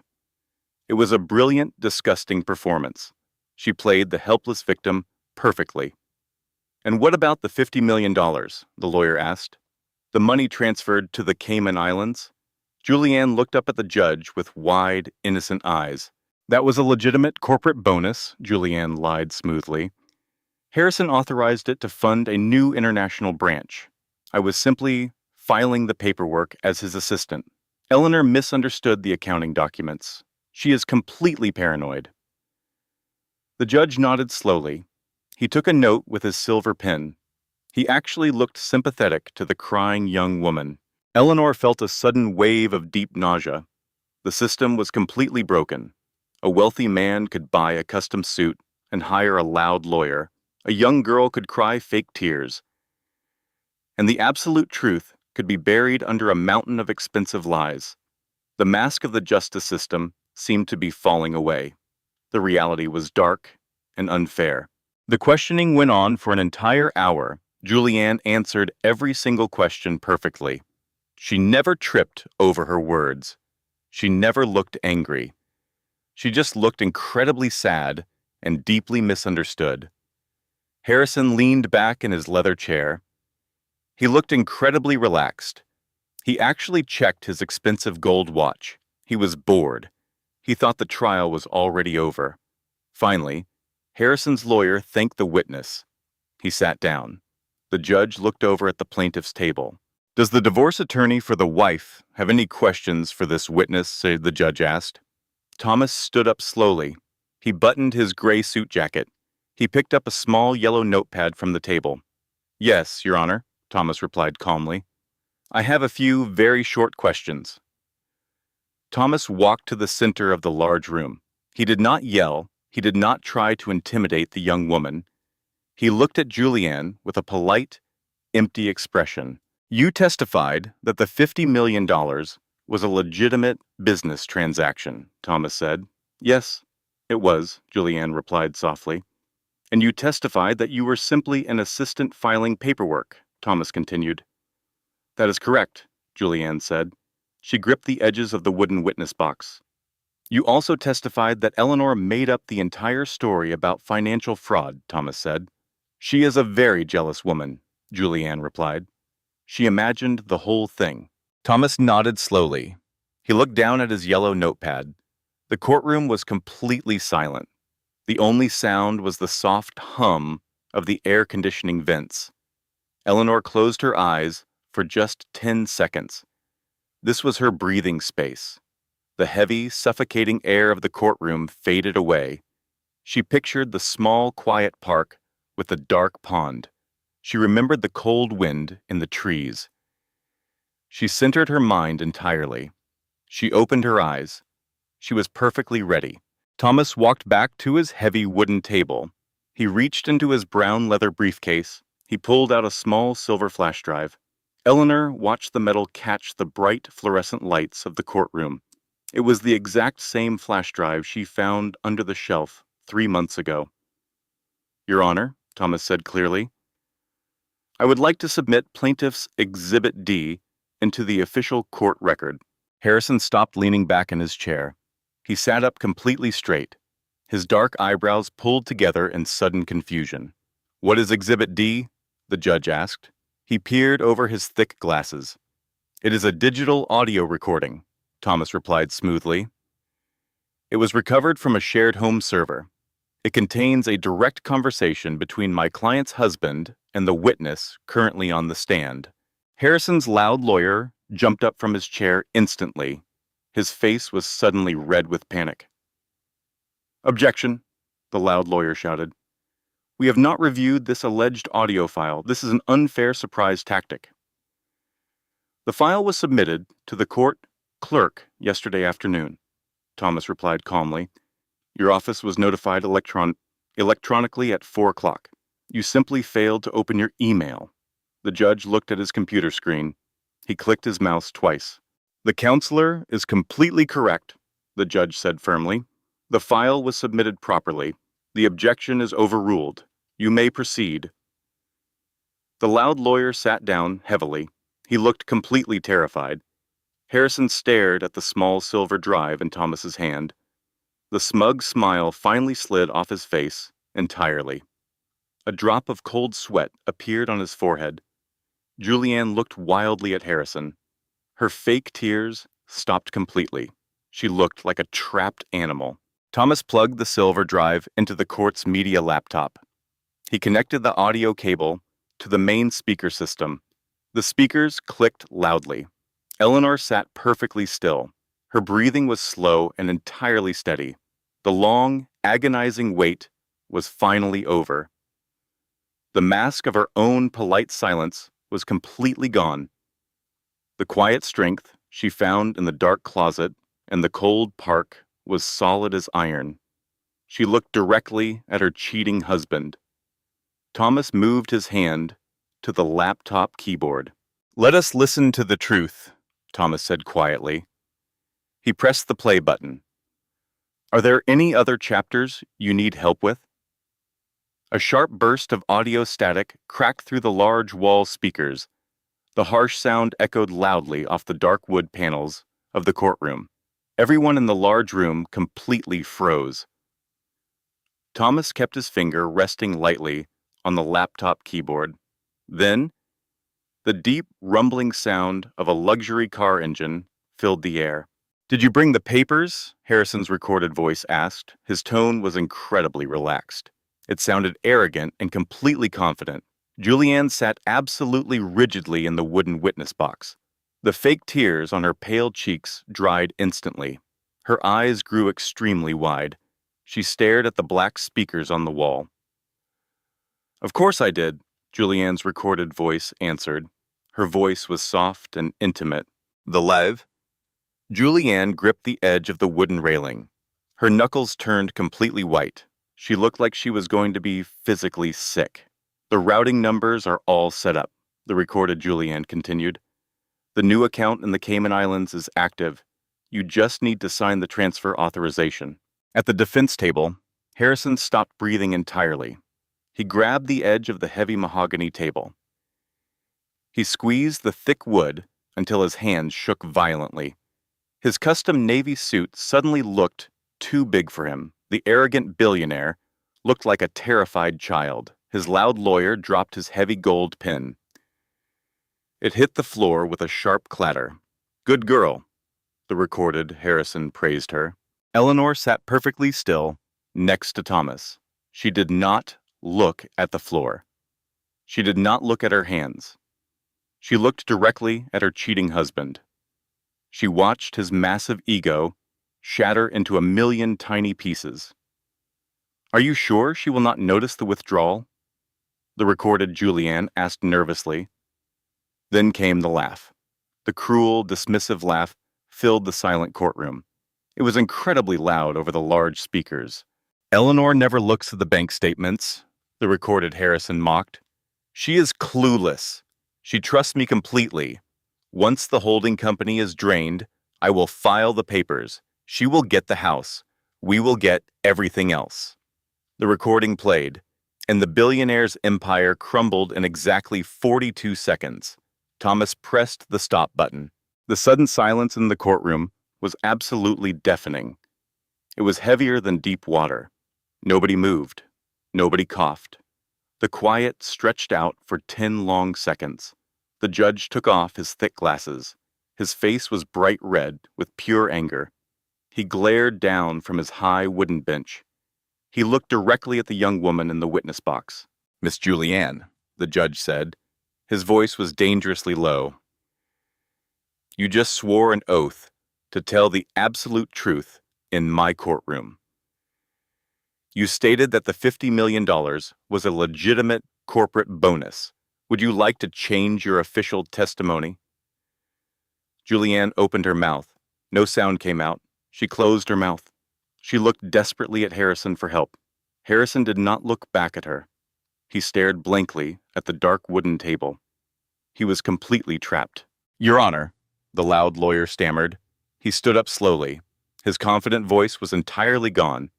"My client requests a brief recess to consult with counsel." "Request denied," the judge snapped loudly. He slammed his hand flat against the bench. "Your client is not running a business. He is running a massive criminal conspiracy, and he just confessed to federal wire fraud on tape." Harrison finally stood up. His face was completely pale. "Your Honor, that tape is entirely fake.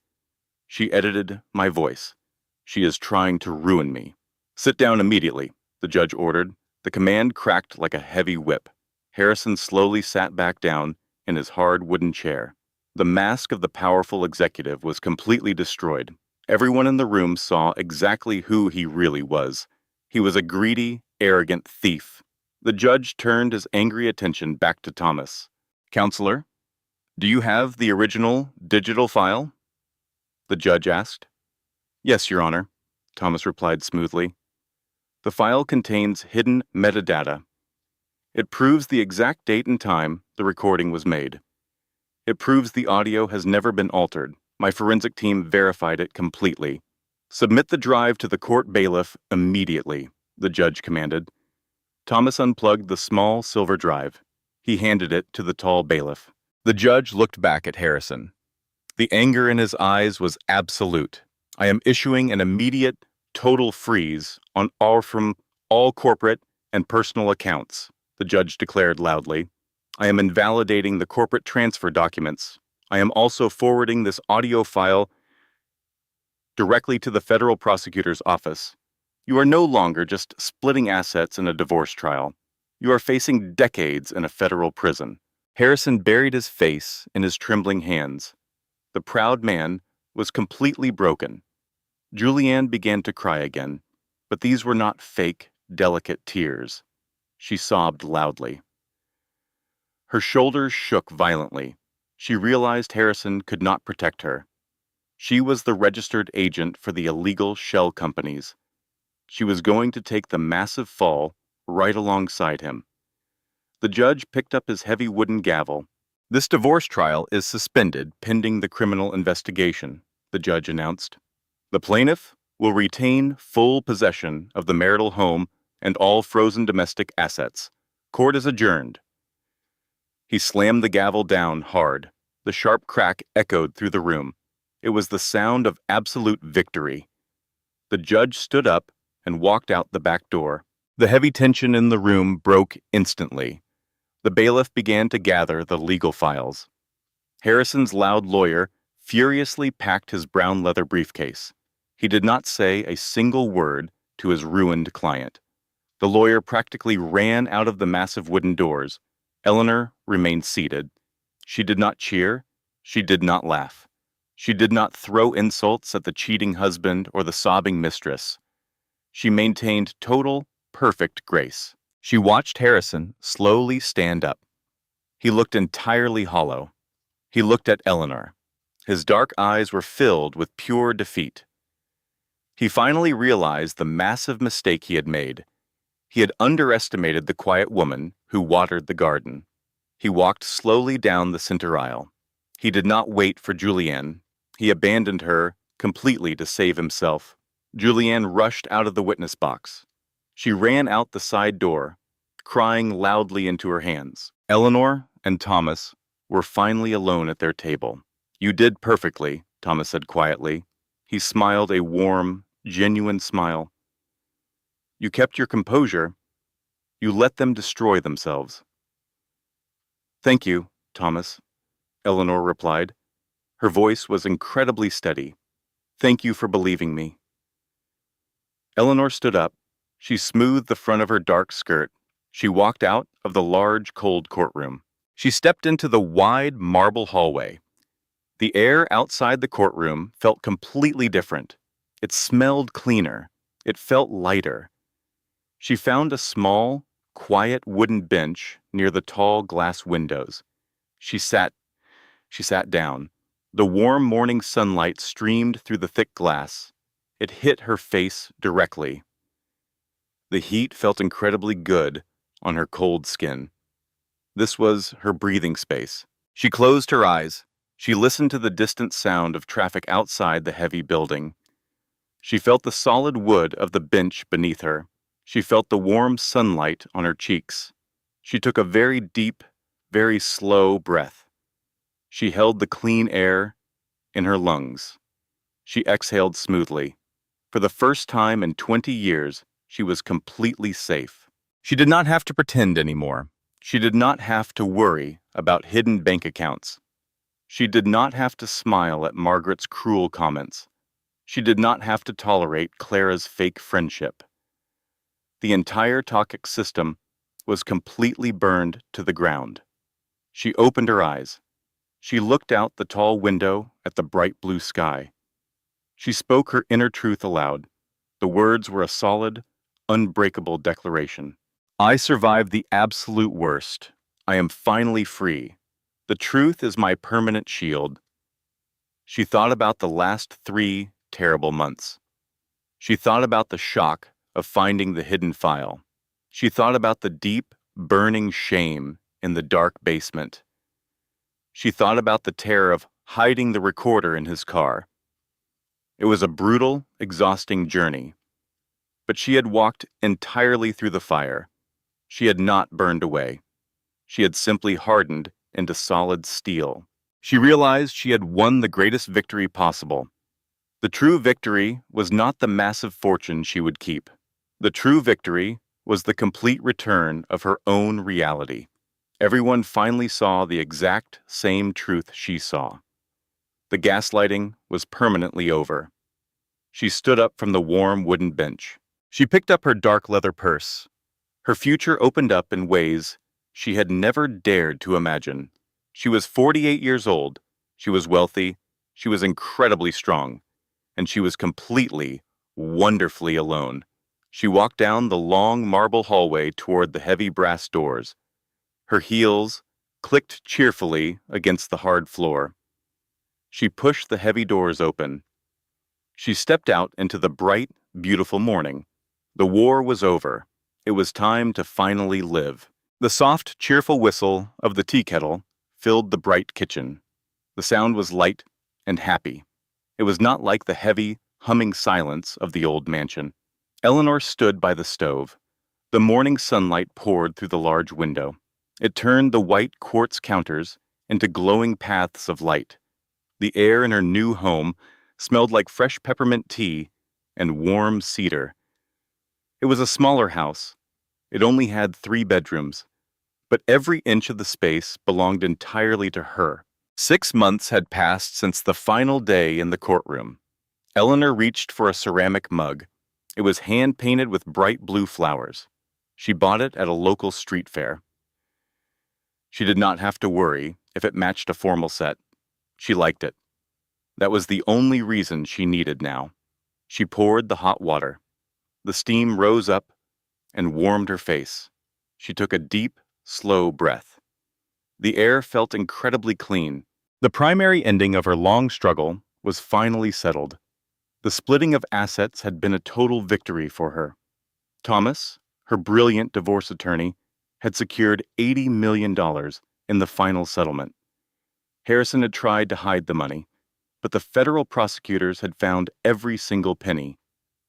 They had seized his offshore accounts. They had stripped him of his corporate titles. Harrison was currently serving a 5-year sentence in a federal prison. He had called her once from the facility.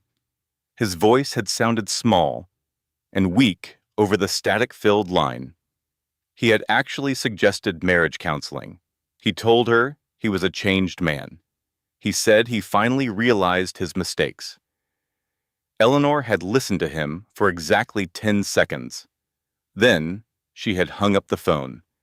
She did not feel angry. She did not feel vengeful. She felt absolutely nothing for the man who had shared her bed for 20 years.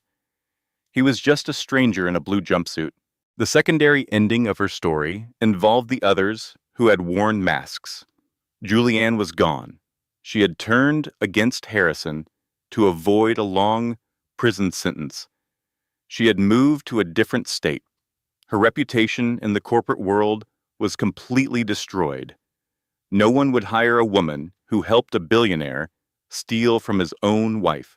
Margaret was living in a small, assisted living facility. The family fortune was gone. The grand Sunday dinners were a thing of the past. Margaret had sent several letters to Eleanor.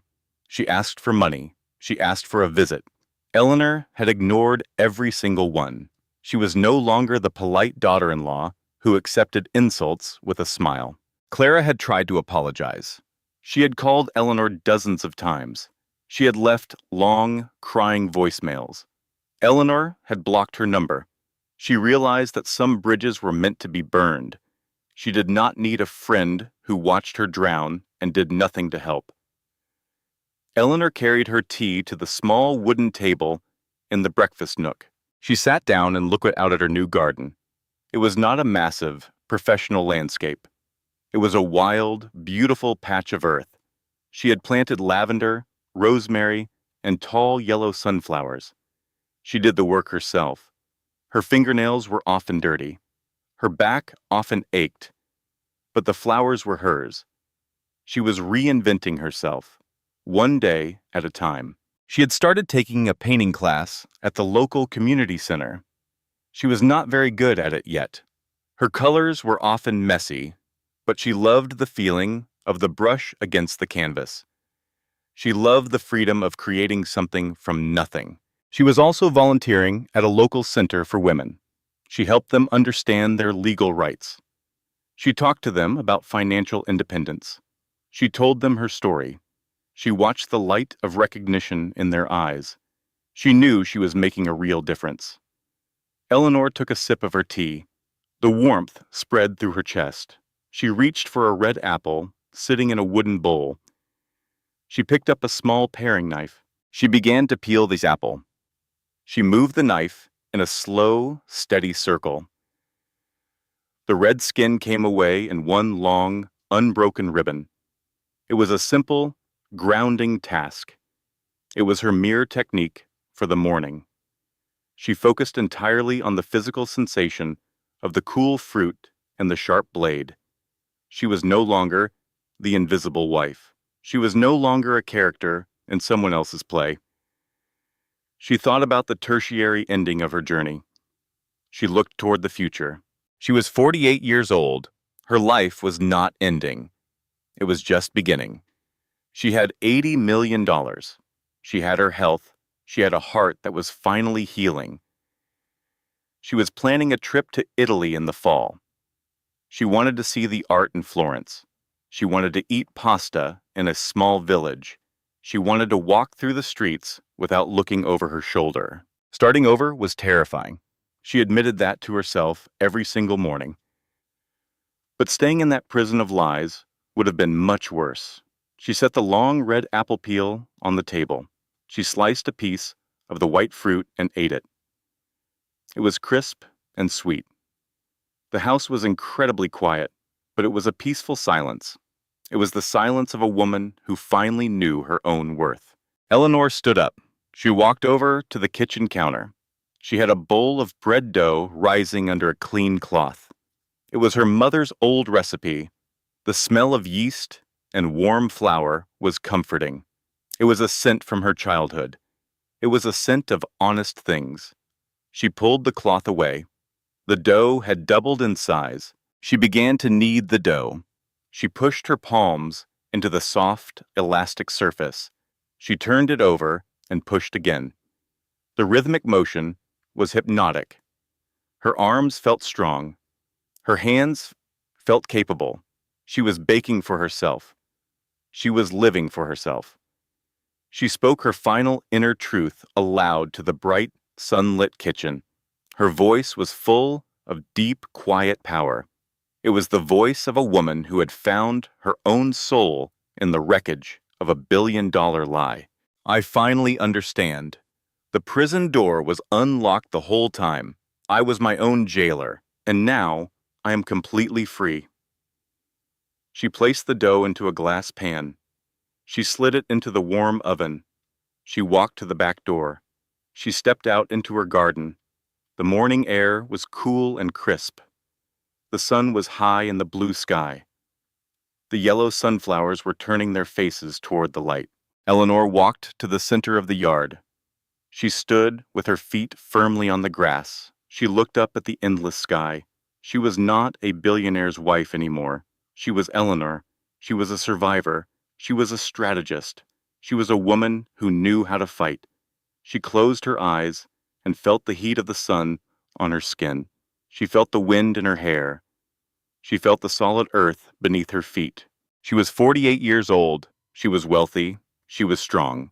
And she was finally wonderfully home. The story was over. The masks were all gone. There was only the truth. And the truth was beautiful. Eleanor opened her eyes and smiled. She walked back inside to wait for the smell of fresh bread to fill her house. Her life was her own, and it was enough. It was more than enough. It was everything. Eleanor's journey is not just a story about a high-stakes divorce or a financial betrayal. It is a profound meditation on the cost of comfortable ignorance. For 20 years, Eleanor chose to believe in the mask because the reality was too terrifying to face. We often do this in our own lives. We ignore the red flags, the coldness in a partner's kiss, or the inconsistencies in a friend's story, simply because we aren't ready for the storm that follows the truth. But as we saw with Eleanor, the storm is the only thing that can clear the air. The most painful part of this story wasn't just Harrison's theft. It was the realization that her entire support system, her best friend, her mother-in-law, her inner circle, was a carefully constructed lie. This teaches us a vital lesson. Your worth is not defined by the roles others give you. Harrison saw Eleanor as an accessory, a gardener, a simpleton.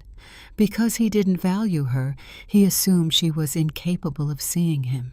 He fell victim to his own arrogance, a common trait in those who believe their success makes them untouchable. Eleanor's transformation from the woman crying in the bathtub to the woman standing firm in the courtroom highlights the 3 stages of reclaiming power: observation, organization, and execution. She didn't react with immediate rage. She didn't scream when she heard the recording. Instead, she used her silence as a shield.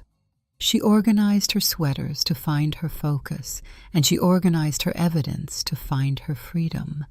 She proved that silence isn't weakness. It is often the sound of a trap being set. Ultimately, the ending tells us that the greatest victory wasn't the $80 million. It was the moment Eleanor realized she was her own jailer. By letting go of a life built on lies, she finally found a home within herself. She stopped being the wife who watered someone else's garden and became the woman who planted her own. May this story remind you that it is never too late to wake up. It is never too late to demand the truth. And it is never too late to realize that you are the architect of your own empire. No matter who tries to steal the blueprints, this content was carefully researched, developed, and manually edited by our team to deliver meaningful stories with valuable life lessons. Every narrative is crafted to entertain, inspire, and empower our audience. We believe that great stories can change lives, and we are committed to bringing you content that matters. Thank you for being part of our community.